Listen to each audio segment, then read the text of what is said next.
Hello guys, দেখো আমি লাউ কাটতে যাচ্ছি। আজকে লাউ দিয়ে চিংড়ি মাছ দিয়ে খাবো, কি মজা।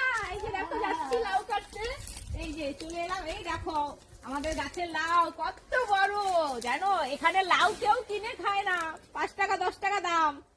এই দেখো লাউ, এই দেখো লাউটা। এই যে আজকে দেখেছো বন্ধুরা, এইখানে লাউর দাম এত কম। কালকে বাজারে গেছিলাম, বলে কি 10 টাকা 15 টাকা লাউ। 15 টাকায় কেউ নেয় না, 10 টাকায় নিতে চায় না, তো 15 টাকায় কি দেবে। আর এরকম একটা লাউ আমাদের কলকাতাতে কত দাম। এটা আমার বাবার বাড়ি, বাবার বাড়িতে এসেছি, বুঝতেই পারছো সবাই। এই যে লাউ নিয়ে যাচ্ছি, আজকে লাউ দিয়ে চিংড়ি মাছের রেসিপি।